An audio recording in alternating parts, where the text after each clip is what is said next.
Hello movie lovers, welcome to my channel.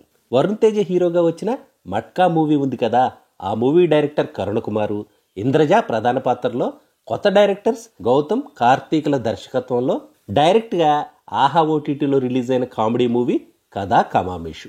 Venkatesh Kakumanu, Harshini, Kritika రాయలు కూడా ముఖ్య పాత్రలు పోషించిన ఈ మూవీ ప్రేక్షకుల్ని అలరించిందో లేదో ఈ వీడియోలో చూద్దాం.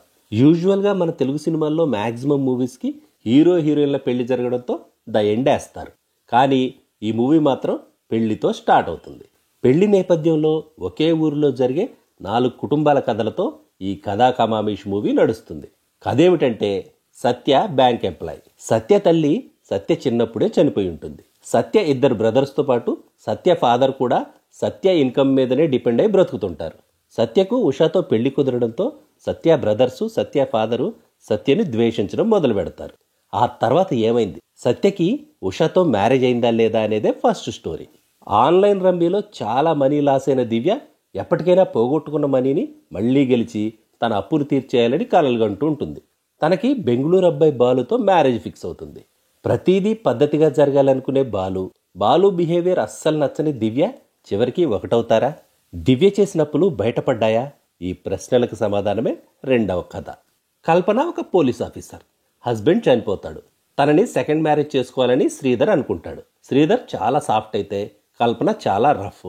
వీళ్ళిద్దరి పెళ్లి చూపులు పోలీస్ స్టేషన్లో ఎలా జరిగాయి? పిల్లల సమక్షంలోనే మ్యారేజ్ చేసుకున్న కల్పన శ్రీధర్ల లైఫ్ ఎలా సాగుతుంది అనేదే మూడో కథ. కిరణ్ స్రవంతి లవర్స్. తను ప్రేమించిన స్రవంతిని పెళ్లి చేసుకోవడానికి స్రవంతి పేరెంట్స్ ఒప్పుకోకపోవడంతో స్రవంతిని ఎలాగైనా మ్యారేజ్ చేసుకుని హానీమూన్కి వెళ్ళాలని అనుకుంటాడు కిరణ్. ఇందుకోసం కిరణ్ ఎలాంటి కష్టాలు పడ్డాడు అనేదే నాలుగో కథ. వర్కౌట్ అవని comedy, weak story and screenplay, ఆడియన్స్కి అస్సలు కనెక్ట్ అయ్యాలలేని ఎమోషన్స్తో సినిమా స్టార్టింగ్ నుంచి ఎండింగ్ వరకు కూడా బాగుంది అన్న ఫీలింగ్ ఎక్కడా కలగలేదు నాకైతే. ఇంద్రజ, కరుణ కుమార్ ట్రాక్ అయితే ఘోరంగా ఉంది. పాజిటివ్స్ అంటూ ఏవైనా ఈ సినిమాలో ఉన్నాయా అని వెతుక్కున్నా కూడా నాకైతే ఒక్క పాజిటివ్ కూడా కనిపించలేదు.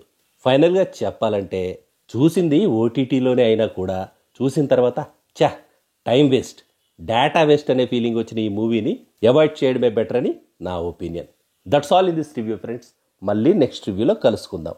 Thank you for watching.